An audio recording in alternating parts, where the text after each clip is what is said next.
바다에서 쓰레기를 건져 올린 날, 저는 제 인생이 바뀔 줄은 몰랐습니다. 그물에 걸려 올라온 것은 낡은 비닐과 플라스틱 조각들이었는데 그 사이에서 작은 볼펜 한 자루가 제 손에 쥐어졌습니다. 투명한 몸통 안쪽으로 파란 잉크가 보였고 옆면에는 희미하게 사용 후 제자리에라는 문구가 새겨져 있었습니다. 저는 그 문구를 한참 동안 들여다보았습니다. 북에서는 볼펜조차 귀했고 있다 하더라도 그저 쓰다가 버리는 물건일 뿐이었습니다. 그런데 남쪽에서 만든 이 작은 볼펜에는 누군가 그것을 다시 제자리에 두라는 당부가 적혀 있었습니다. 물건 하나에도 질서가 있고 그 질서를 지키는 것이 당연하다는 듯이 말이지요. 제가 그때까지 살아온 세상에서는 본 적 없는 태도였습니다. 동료 어부가 제 어깨를 툭 쳤습니다. 형님, 쓰레기 그만 보고 그물이나 정리합시다. 저는 고개를 끄덕이며 볼펜을 주머니에 넣었습니다.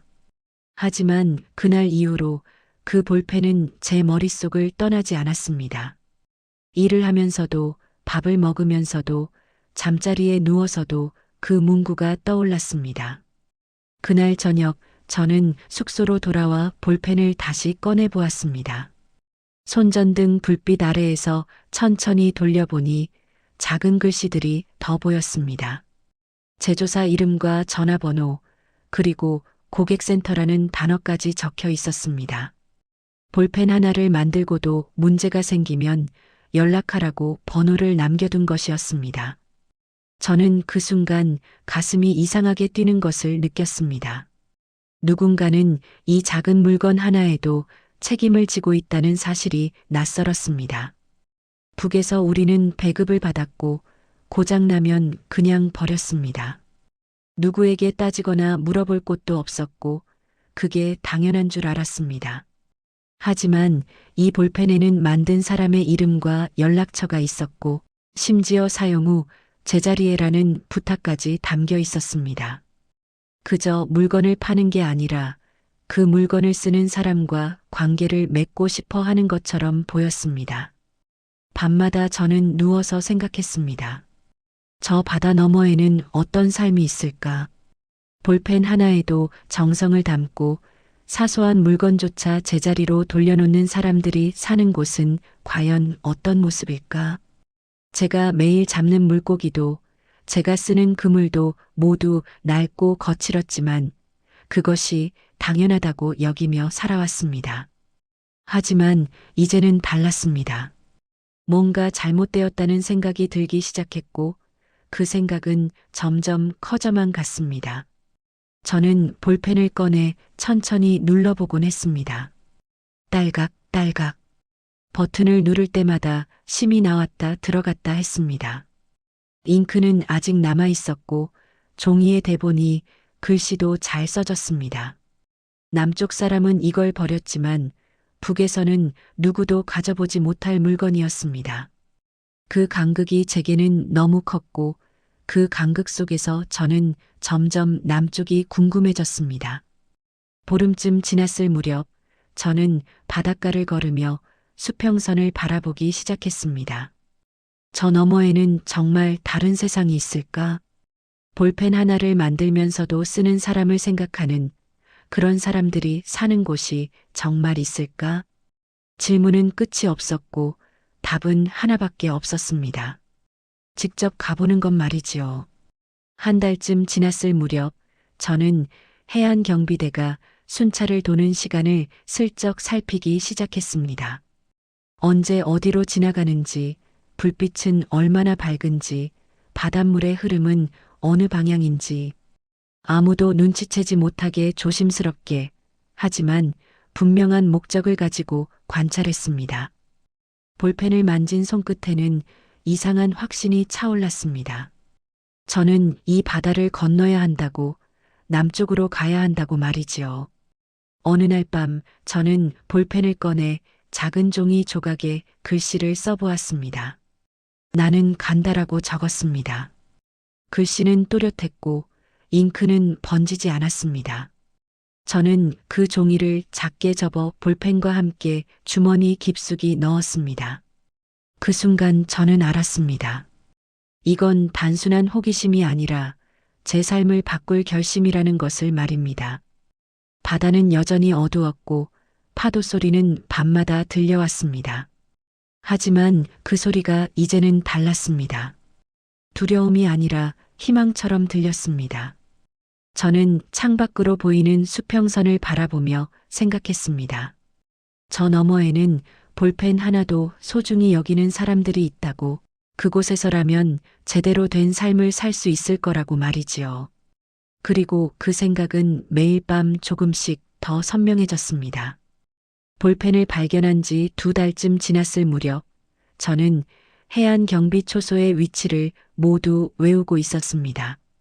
새벽 4시에 교대 근무가 시작되고 1시간 반 뒤에 순찰이 끝난다는 것도 알았습니다. 하지만 아는 것과 실행하는 것은 달랐습니다.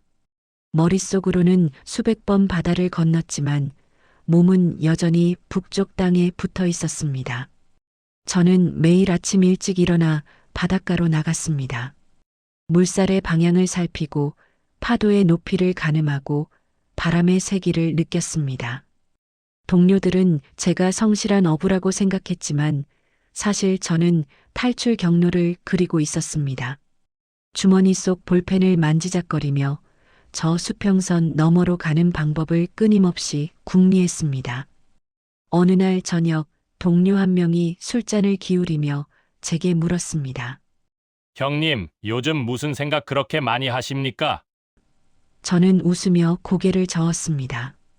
별 생각 없습니다. 그냥 나이 들어서 그런가 봅니다. 거짓말이었지만 진실을 말할 수는 없었습니다. 그는 고개를 끄덕이며 더 이상 묻지 않았습니다. 하지만 그날 밤부터 저는 불안해지기 시작했습니다.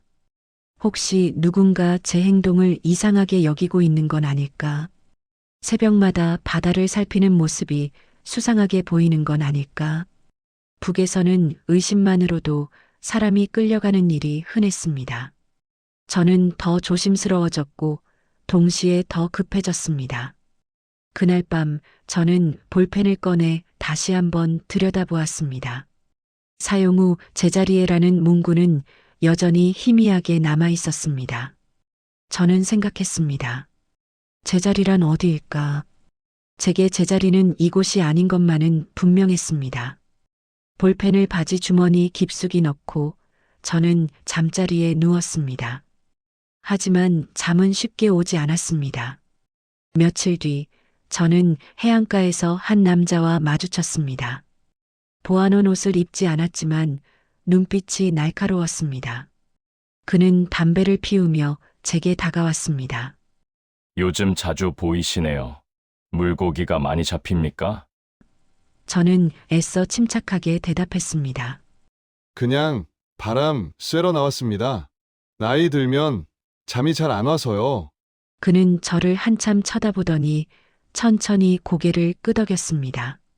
그날 이후로 저는 일부러 며칠간 바닷가에 나가지 않았습니다. 평소처럼 일을 하고 동료들과 어울리며 아무 문제 없는 사람처럼 지냈습니다. 하지만 주머니 속 볼펜은 계속 제 손끝에 닿았고 그때마다 저는 결심을 다졌습니다. 조금만 더 기다리면 된다고, 때가 올 것이라고 말이지요. 한 달이 더 지났습니다. 저는 이제 해안 초소의 사각지대까지 파악했습니다. 북쪽에서 약 200m 떨어진 지점, 바위가 많아 순찰이 뜸한 곳이었습니다.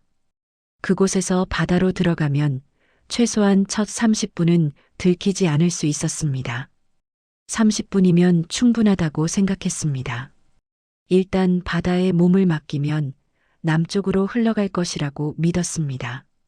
어느 날 밤 저는 볼펜을 꺼내 작은 천 조각에 꽁꽁 싸서 비닐봉지에 넣었습니다. 물에 젖지 않게 하기 위해서였습니다. 그리고 그것을 속옷 안쪽 주머니에 넣었습니다. 만약 제가 바다를 건너게 된다면 이 볼펜만은 꼭 가져가야 한다고 생각했습니다. 이것이 제게 남쪽을 꿈꾸게 한 시작이었으니까요. 저는 거울을 보며 스스로에게 물었습니다. 정말 갈 것인가? 실패하면 죽을 수도 있고 잡히면 끌려갈 수도 있는데 그래도 갈 것인가? 대답은 이미 정해져 있었습니다. 저는 가야만 했습니다. 볼펜 하나에 담긴 그 작은 책임감이 제게는 이 땅에서 살아온 모든 날보다 더 큰 의미였으니까요. 그렇습니까? 어리석은 사람이네요. 첫 번째 시도가 실패한 지 한 달이 지났습니다. 저는 여전히 어부일을 했고 아무 일도 없었던 것처럼 지냈습니다. 하지만 주변의 시선이 달라진 걸 느낄 수 있었습니다. 동료들이 제 말에 대답하는 시간이 조금씩 길어졌고 보안원들이 순찰을 돌 때 유독 제가 있는 쪽을 오래 쳐다봤습니다. 제 착각일 수도 있었지만 북에서는 착각과 현실의 경계가 늘 모호했습니다. 어느 날 아침 작업반장이 저를 따로 불렀습니다. 동무, 요즘 건강이 안 좋아 보이는데 괜찮습니까? 저는 고개를 끄덕이며 대답했습니다. 괜찮습니다. 나이가 들어서 그런가 봅니다. 반장은 제 얼굴을 한참 들여다보더니 말했습니다. 혹시 무슨 고민이라도 있으면 말씀하십시오. 우리는 동지 아닙니까? 그 말이 위로인지 경고인지 알 수 없었습니다.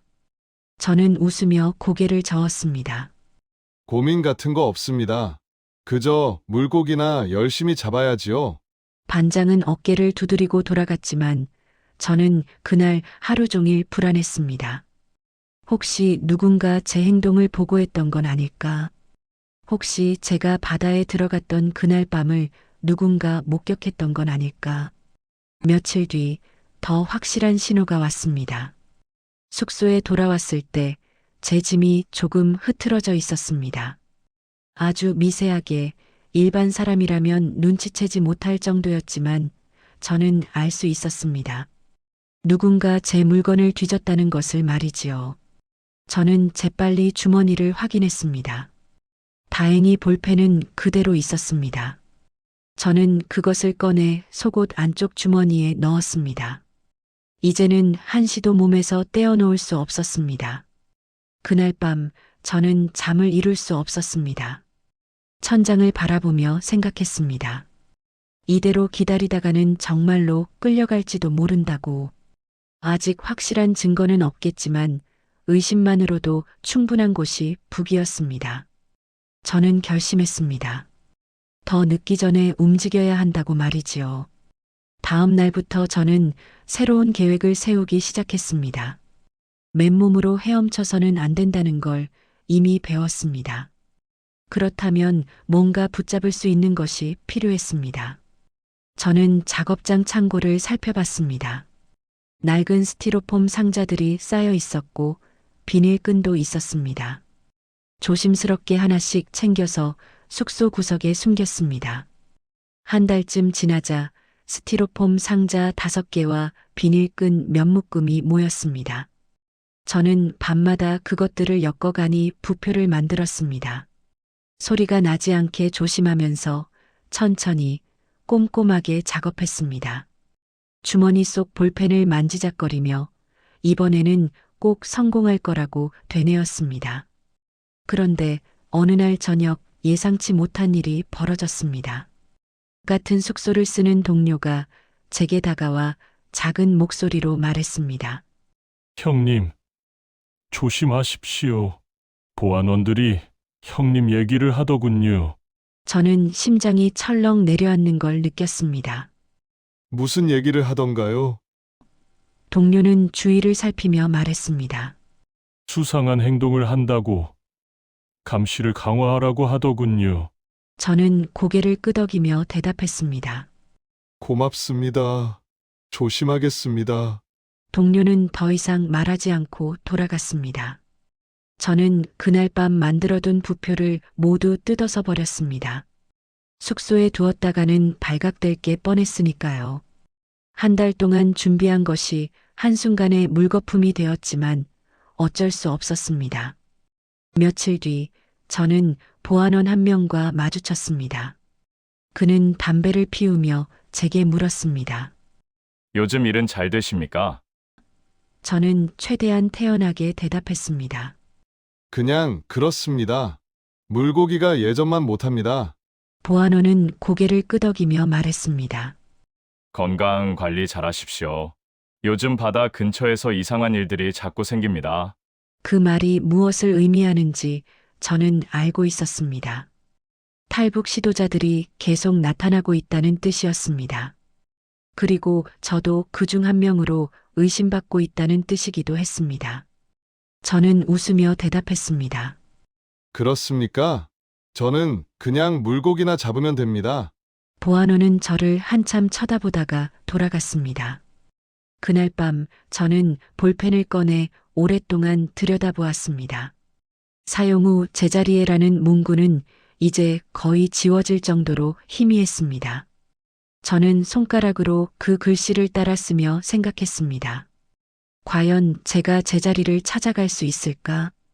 이렇게 감시가 심해진 상황에서 과연 빠져나갈 방법이 있을까? 하지만 포기할 수는 없었습니다. 첫 번째 시도에서 실패했고 두 번째 준비는 수포로 돌아갔지만 그래도 저는 멈출 수 없었습니다. 볼펜을 주머니에 넣으며 저는 다짐했습니다. 기회가 오면 반드시 움직이겠다고, 설령 그것이 마지막이 될지라도 시도는 하겠다고 말이지요. 그것만이 제가 살아있다는 증거였으니까요. 감시가 더욱 심해진 지 2달쯤 지났을 무렵 저는 예상치 못한 기회를 발견했습니다. 태풍이 온다는 소식이 들렸고 해안가 작업이 전면 중단되었습니다. 보안원들도 초소 안으로 들어가 대피했고 마을 전체가 폭풍을 피해 움츠러들었습니다. 저는 그 혼란 속에서 가능성을 봤습니다. 모두가 안전만 생각할 때 아무도 바다를 주시하지 않을 거라고 말이지요. 태풍이 오기 전날 밤 저는 몰래 창고로 갔습니다. 큰 비닐과 낡은 밧줄 몇 개를 챙겼습니다. 이번에는 스티로폼이 아니라 빈 플라스틱 통을 엮기로 했습니다. 더 튼튼하고 파도에도 견딜 수 있을 것 같았습니다. 주머니 속 볼펜을 꼭 쥐고 저는 조심스럽게 숙소로 돌아왔습니다. 태풍이 상륙한 날 바람은 정말 거셌습니다. 나무가 휘어지고 지붕이 날아갈 듯 흔들렸습니다. 하지만 저는 그 소음 속에서 오히려 안도했습니다. 이 정도 혼란이라면 한 사람쯤 사라져도 한동안은 눈치채지 못할 테니까요. 저는 준비한 물건들을 챙겨 비닐에 감쌌습니다. 그리고 볼펜도 꺼내 다시 한번 단단히 비닐로 싸서 속옷 주머니에 넣었습니다. 한밤중 태풍의 세기가 조금 약해진 틈을 타서 저는 숙소를 빠져나왔습니다. 비가 억수같이 쏟아졌고 앞이 거의 보이지 않았습니다. 하지만 그게 오히려 다행이었습니다. 아무도 저를 볼 수 없었으니까요.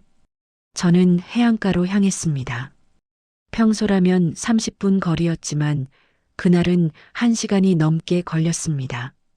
바닷가에 도착했을 때 파도는 상상을 초월했습니다.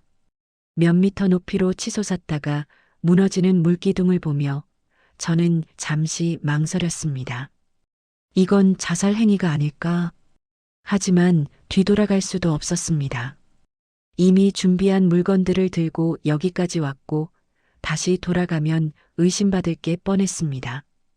저는 플라스틱 통들을 밧줄로 엮어 몸에 묶었습니다. 물속으로 들어가는 순간 저는 후회했습니다. 파도가 저를 집어삼켰고 숨을 쉴 틈도 없이 물속으로 끌려갔습니다. 플라스틱 통은 별 도움이 되지 않았습니다. 오히려 파도에 휩쓸려 이리저리 떠밀릴 뿐이었습니다. 저는 필사적으로 밧줄을 붙잡고 버텼습니다. 남쪽으로만 가면 된다고, 조금만 더 버티면 된다고 되뇌었습니다. 1시간쯤 지났을까요? 저는 이미 방향 감각을 완전히 잃은 상태였습니다. 어디가 남쪽인지 어디가 북쪽인지 알 수 없었습니다. 그저 파도에 휩쓸려 떠다닐 뿐이었습니다. 몸은 얼어붙었고 손가락은 감각이 없었습니다. 그때 깨달았습니다. 이번에도 실패할 거라고, 어쩌면 이대로 죽을지도 모른다고 말이지요. 그런데 그 순간 멀리서 불빛이 보였습니다. 처음에는 환각인 줄 알았습니다. 하지만 점점 가까워지는 게 느껴졌습니다. 배였습니다. 북한 경비정이었습니다. 저는 온몸에 힘이 빠지는 걸 느꼈습니다. 들켰다는 생각에 절망감이 밀려왔습니다. 경비정이 다가왔고 사람들이 소리쳤습니다. 저기 사람이다! 빨리 건져라! 저는 붙잡혔습니다. 밧줄이 제 몸에 감겼고 누군가 저를 끌어올렸습니다. 배 위로 올라온 저는 갑판에 쓰러졌습니다. 숨이 차고 온몸이 떨렸습니다. 한 경비원이 제 얼굴을 내려다보며 물었습니다. 동무, 이 시간에 바다에서 뭘 하고 있었습니까? 저는 대답할 수 없었습니다. 이제 끝났다는 생각뿐이었습니다. 그는 다시 물었습니다. 혹시 표류한 겁니까? 저는 그 말에 희망을 받습니다. 표류? 그렇습니다. 태풍에 휩쓸려 표류했다고 하면 될지도 모른다고 생각했습니다. 저는 떨리는 목소리로 대답했습니다. 네. 태풍에 배가 뒤집혀서 경비원들은 서로 눈빛을 주고받았습니다. 믿는지 안 믿는지 알 수 없었습니다. 배는 북쪽 항구로 향했습니다. 저는 담요를 덮고 구석에 웅크리고 앉아 있었습니다. 주머니 속 볼펜이 느껴졌습니다. 저는 몰래 손을 넣어 만져봤습니다. 다행히 그대로 있었습니다. 비닐로 감싼 게 도움이 되었던 것 같았습니다. 그것만이 유일한 위안이었습니다. 항구에 도착하자 저는 신문을 받았습니다. 어디서 왔는지, 왜 바다에 있었는지, 누구와 함께였는지, 저는 준비한 대로 대답했습니다. 태풍이 오기 전에 배를 정리하러 나갔다가 파도에 휩쓸렸다고, 혼자였다고, 살려고 필사적으로 버텼다고 말했습니다. 신문가는 저를 오래 쳐다봤습니다. 그리고 물었습니다.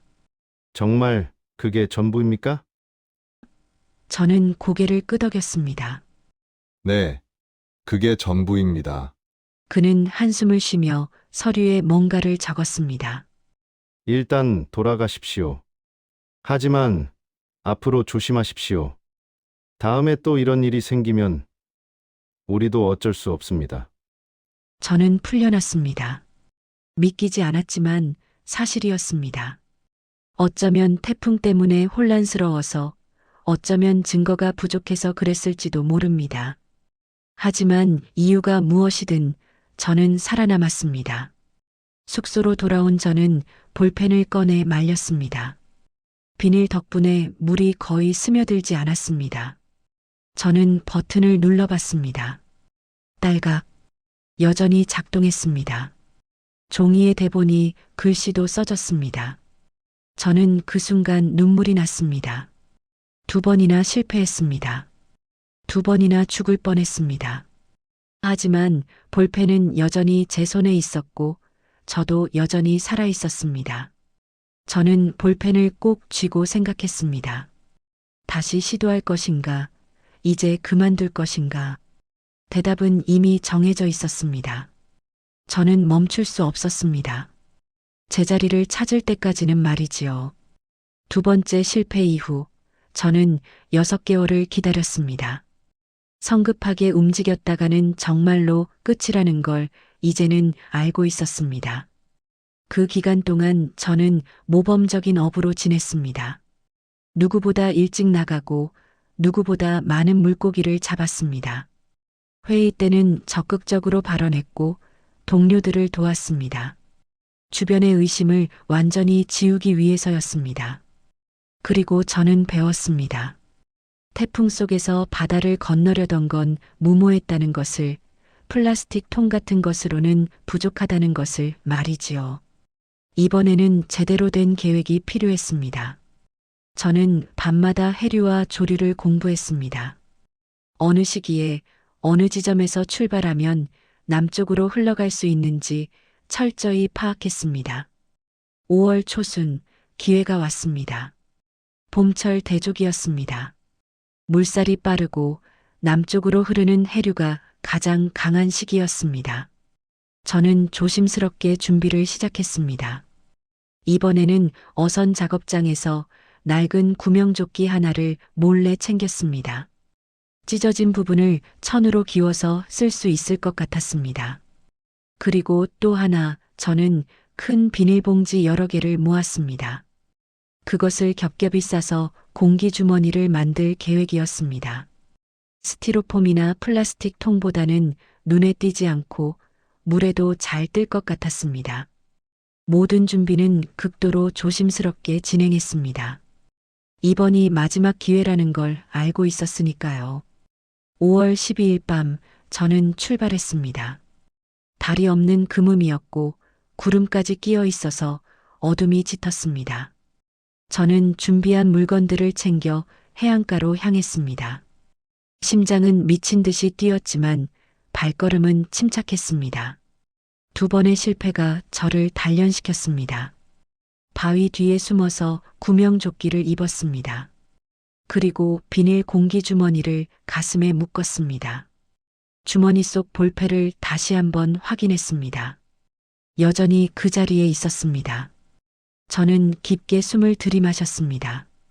그리고 물속으로 들어갔습니다. 이번에는 달랐습니다. 구명조끼 덕분에 몸이 물 위로 떴고 공기주머니가 파도의 충격을 완화시켜 주었습니다. 저는 힘을 빼고 물살에 몸을 맡겼습니다. 해류를 거스르지 않고 흐름을 따라가는 것. 그게 이번 계획의 핵심이었습니다. 1시간, 2시간, 3시간이 지났습니다. 저는 팔다리를 움직이며 방향만 조절했습니다. 남쪽으로만 가면 됩니다. 별을 보며 방향을 가늠했습니다. 북두칠성이 점점 뒤로 멀어지는 게 느껴졌습니다. 제대로 가고 있다는 신호였습니다. 새벽 무렵 저는 기진맥진한 상태였습니다. 손발은 얼어붙었고 입술은 파래졌습니다. 하지만 포기할 수 없었습니다. 조금만 더 버티면 된다고 되뇌었습니다. 주머니 속 볼펜을 만지며 저는 힘을 냈습니다. 해가 떠오르기 시작했습니다. 수평선이 붉게 물들었고 파도가 황금빛으로 반짝였습니다. 그리고 저는 멀리 무언가를 발견했습니다. 육지였습니다. 해안선이 보였습니다. 저는 눈을 의심했습니다. 정말 남쪽 땅일까 아니면 다시 북쪽으로 밀려온 걸까? 하지만 가까이 다가갈수록 확신이 들었습니다. 북쪽과는 다른 풍경이었습니다. 해안가에 철조망이 없었고 초소도 보이지 않았습니다. 대신 작은 어촌 마을이 보였습니다. 색색의 지붕들이 아침 햇살을 받아 반짝였습니다. 저는 마지막 힘을 다해 헤엄쳤습니다.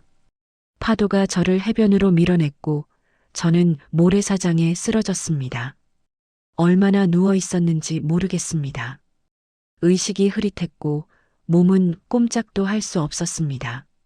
그저 모래의 감촉과 햇살의 따스함만 느껴졌습니다. 누군가의 목소리가 들렸습니다. 어머나, 여기 사람이 있어요. 여자 목소리였습니다. 저는 눈을 뜨려고 했지만 눈꺼풀이 무거웠습니다. 발소리가 가까워졌고 누군가 제 어깨를 흔들었습니다. 괜찮으세요? 정신 차리세요. 저는 간신히 눈을 떴습니다. 26쯤 되어 보이는 젊은 여성이 저를 내려다보고 있었습니다. 걱정스러운 표정이었습니다.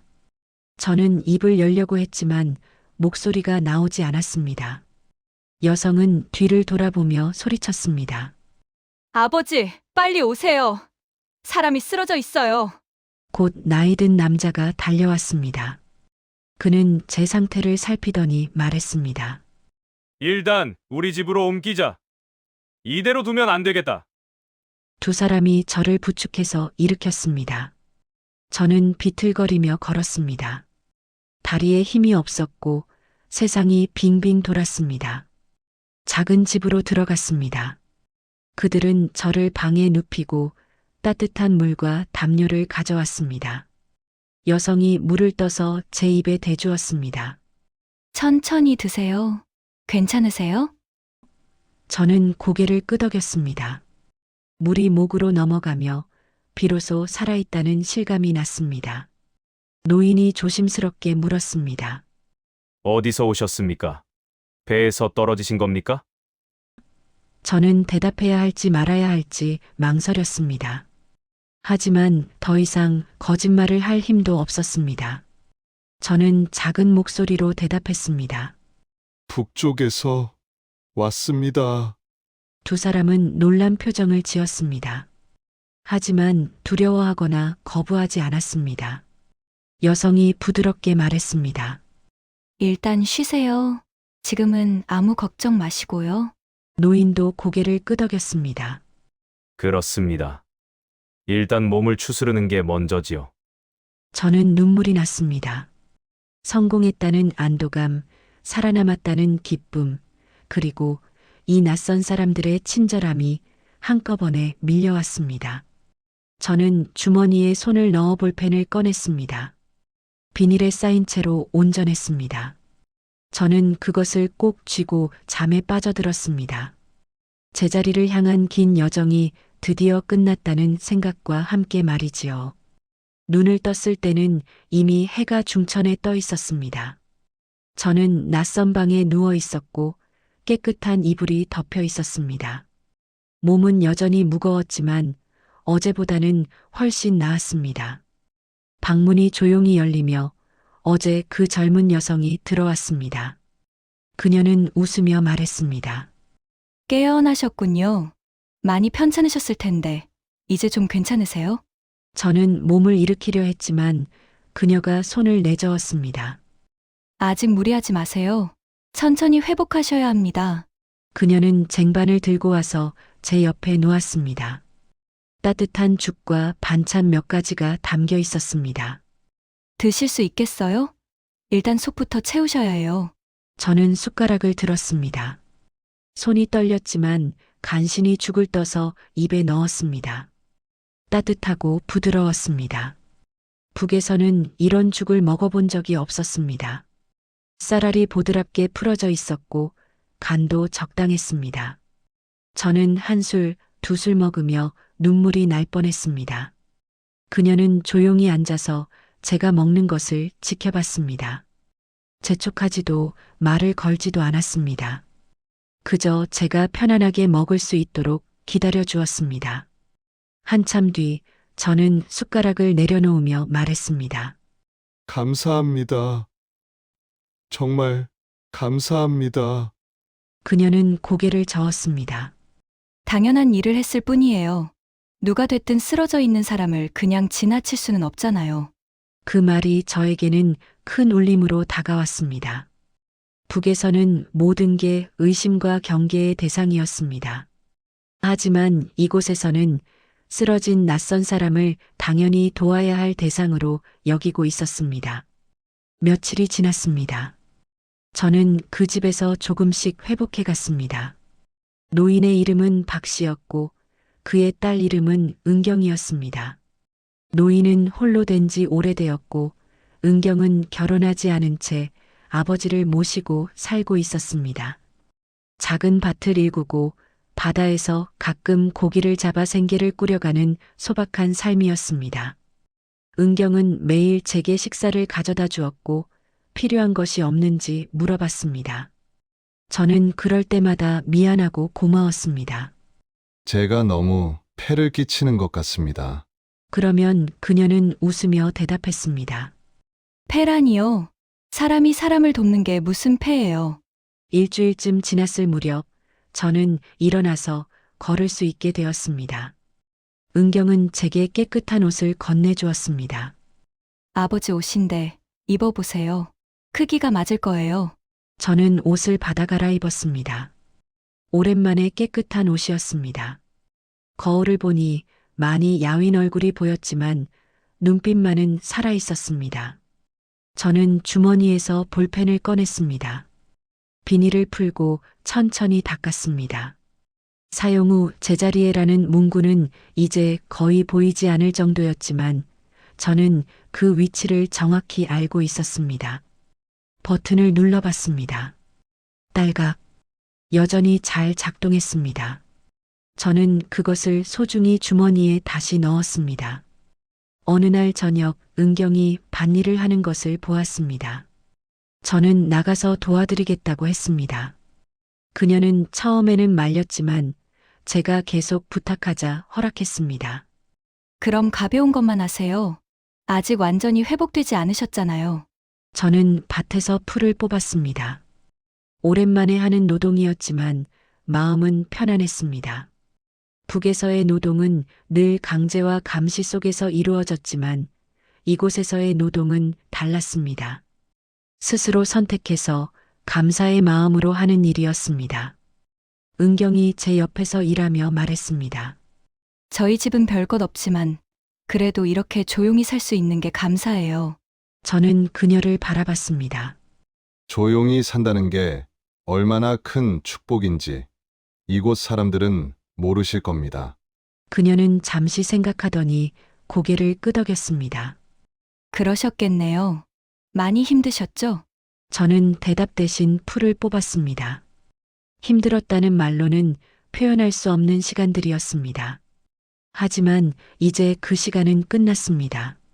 저는 여기 있었고 안전했고 누군가의 친절 속에서 회복하고 있었습니다. 며칠 뒤 은경이 조심스럽게 물었습니다. 앞으로 어떻게 하실 계획이세요? 신고는 하셔야 하지 않을까요? 저는 알고 있었습니다. 제대로 된 절차를 밟아야 한다는 것을 말이지요. 하지만 두려웠습니다. 신고를 하면 어떻게 될지, 믿어줄지, 다시 북으로 보내지는 않을지. 은경은 제 표정을 읽었는지 부드럽게 말했습니다. 걱정하지 마세요. 제가 도와드릴게요. 여기는 북쪽이 아니에요. 제대로 신고하면 보호받을 수 있어요. 저는 그녀의 눈을 바라봤습니다. 진심이 담겨 있었습니다. 저는 천천히 고개를 끄덕였습니다. 다음 날 은경은 저를 데리고 가까운 파출소로 갔습니다. 경찰관은 제 이야기를 들으며 기록했습니다. 어디서 왔는지, 어떻게 왔는지, 언제 도착했는지. 저는 모든 것을 솔직하게 말했습니다. 볼펜 이야기도 했습니다. 그 작은 물건이 제 인생을 어떻게 바꿨는지 말이지요. 경찰관은 고개를 끄덕이며 말했습니다. 고생 많으셨습니다. 이제부터는 절차에 따라 진행될 겁니다. 걱정하지 마세요. 그 말에 저는 안도했습니다. 은경이 제 손을 꼭 잡아주었습니다. 잘하셨어요. 이제 시작이에요.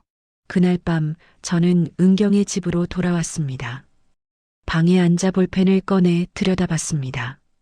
사용 후 제자리에. 이제 저는 알았습니다. 제자리란 단순히 장소가 아니라 사람이 사람답게 살 수 있는 곳이라는 것을 말이지요. 은경이 문을 두드렸습니다. 차 한 잔 드릴까요? 저는 웃으며 대답했습니다. 감사합니다. 그녀는 따뜻한 차를 가져왔고 저는 그것을 받아 마셨습니다. 차가 목으로 넘어가며 따뜻함이 온몸에 퍼졌습니다. 저는 창밖을 바라봤습니다. 별이 총총히 빛나고 있었습니다. 북쪽에서도 같은 별을 봤지만 이곳의 별은 달랐습니다. 더 밝고 더 가까이 있는 것 같았습니다. 저는 볼펜을 주머니에 넣으며 생각했습니다. 이곳이 제 제자리라고, 이제 여기서 새로운 삶을 시작할 수 있을 거라고 말이지요. 그날로부터 7년이 흘렀습니다. 저는 지금 서울 외곽의 작은 아파트에 살고 있습니다. 탈북자 정착 지원을 받아 직업 훈련을 마쳤고 지금은 작은 물류회사에서 일하고 있습니다. 많지 않은 월급이지만 제가 번 돈으로 제 집에서 잠들 수 있다는 것만으로도 감사합니다. 책상 서랍을 열면 그 볼펜이 있습니다. 투명한 플라스틱 케이스에 넣어서 소중히 보관하고 있습니다. 사용 후 제자리에라는 문구는 이제 거의 지워졌지만 저는 그 자리를 정확히 알고 있습니다. 가끔 꺼내서 들여다보면 7년 전 그 바다가 떠오릅니다. 차가운 파도, 어두운 밤, 그리고 살고자 했던 간절함이 말이지요. 은경 씨와는 여전히 연락하며 지냅니다. 1년에 한두 번씩 그 시골 마을을 찾아갑니다. 갈 때마다 은경 씨와 박 씨 어르신은 반갑게 맞아주십니다. 제가 직접 키운 상추와 깻잎을 내주시며 그때 이야기를 나누곤 합니다. 은경 씨는 이제 결혼을 해서 아이를 낳았습니다. 그 아이를 볼 때마다 저는 미래를 봅니다. 이 땅에서 자라날 새로운 생명들을 말이지요. 얼마 전 회사에서 신입사원이 들어왔습니다. 20살쯤 되어 보이는 젊은 친구였는데 첫날부터 볼펜을 책상에 아무렇게나 던져두는 모습이 보였습니다. 쓰다가 바닥에 떨어뜨리기도 하고 잃어버렸다며 새 것을 받아가기도 했습니다. 저는 그 모습을 보며 아무 말도 하지 않았습니다. 그 친구에게는 볼펜이 그저 흔한 물건일 뿐이니까요. 하지만 어느 날 그 친구가 책상을 정리하며 볼펜 서너 자루를 쓰레기통에 버리려는 것을 봤습니다. 저는 그때 말했습니다. 잠깐만요. 그거 아직 쓸 수 있지 않나요? 친구는 의아한 표정으로 대답했습니다. 잉크가 조금밖에 안 남았어요. 새 거 쓰는 게 낫죠. 저는 그 볼펜들을 건네받았습니다. 하나씩 눌러보니 모두 아직 쓸만했습니다. 저는 웃으며 말했습니다. 제가 쓰겠습니다. 버리기엔 아까우니까요. 친구는 이해할 수 없다는 표정이었지만 그냥 웃고 넘어갔습니다. 저는 그 볼펜들을 제 서랍에 넣으며 생각했습니다. 이것들도 누군가는 정성껏 만들었을 거라고 제자리로 돌아갈 때까지는 함부로 버리면 안 된다고 말이지요. 저녁에 집으로 돌아와 저는 그 오래된 볼펜을 다시 꺼냈습니다. 7년이 지난 지금도 버튼은 여전히 작동합니다. 딸각. 잉크는 다 떨어졌지만 그 소리만큼은 처음과 똑같습니다. 저는 종이에 대고 빈선을 그어봤습니다. 아무것도 나오지 않았지만 그 감촉만으로도 충분했습니다. 남한에 와서 저는 많은 것을 배웠습니다. 자유란 무엇인지, 선택이란 무엇인지, 책임이란 무엇인지. 하지만 가장 크게 배운 건 사소한 것의 가치였습니다. 볼펜 하나, 친절 하나, 미소 하나. 그런 작은 것들이 모여서 사람의 삶을 만든다는 것을 말이지요. 북에 있을 때 저는 큰 것만 보려고 했습니다. 혁명, 체제, 이념. 하지만 정작 중요한 건 작은 것들이었습니다. 사용 후 제자리에라는 5글자가 제 인생을 바꿨습니다. 누군가 물건 하나에도 책임을 진다는 사실이 저에게 새로운 세상을 보여줬습니다. 가끔 생각합니다. 만약 그날 그 볼펜을 발견하지 못했다면 어땠을까? 아마 저는 여전히 북쪽 바다에서 그물을 던지고 있었을 겁니다. 의문 없이, 질문 없이 그저 주어진 대로 살아가고 있었을 것입니다. 하지만 그 작은 우연이 제게 용기를 주었습니다. 2번 실패했을 때 저는 포기하고 싶었습니다. 바다는 너무 차갑고 거칠었고 감시는 너무 삼엄했습니다. 하지만 주머니 속 볼펜이 저를 붙잡았습니다. 이것을 남쪽에 가져가야 한다는 이상한 사명감 같은 것이 있었습니다. 그리고 그 사명감이 저를 여기까지 데려왔습니다. 지금 이 순간에도 어디선가 누군가는 바다를 건너려 하고 있을지 모릅니다. 어쩌면 저처럼 작은 물건 하나에서 희망을 발견한 사람일 수도 있고, 어쩌면 전혀 다른 이유로 목숨을 걸고 있는 사람일 수도 있습니다. 저는 그들이 무사하기를 바랍니다. 그리고 이곳에 도착했을 때 은경 씨 같은 사람을 만나기를 바랍니다. 남한 생활이 항상 쉬운 건 아닙니다. 말투가 다르고 문화가 다르고 생각하는 방식도 다릅니다. 처음 몇 년은 정말 힘들었습니다. 사람들 앞에서 말하는 것도 두려웠고 실수할까봐 조심스러웠습니다. 하지만 시간이 지나며 저도 조금씩 이곳 사람이 되어갔습니다. 그 과정에서 제가 잊지 않으려 했던 건 바로 책임이었습니다. 제가 쓰는 물건 하나, 제가 하는 말 하나, 제가 맺는 관계 하나, 모든 것에 책임을 지려고 노력했습니다. 볼펜에 새겨진 그 문구처럼 사용 후에는 반드시 제자리로 돌려놓으려 했습니다. 빌린 것은 제때 돌려주고 약속한 것은 지키고 받은 친절은 갚으려고 했습니다. 사람들은 가끔 물어봅니다. 탈북을 후회하지 않냐고, 북에 두고 온 가족은 생각나지 않냐고. 저는 솔직하게 대답합니다. 후회는 없지만 그리움은 있다고. 하지만 제 선택이 옳았다는 것도 안다고 말이지요. 왜냐하면 여기서는 제가 제 삶의 주인이니까요. 오늘도 저는 출근길에 편의점에 들렀습니다. 물 한 병을 사며 계산대 옆에 놓인 볼펜 꽂이를 봤습니다. 여러 색깔의 볼펜들이 가지런히 꽂혀 있었습니다. 저는 그것을 보며 웃었습니다. 이제 이곳에서는 볼펜이 흔한 물건이라는 것을, 하지만 저에게는 여전히 특별한 의미라는 것을 생각하며 말이지요.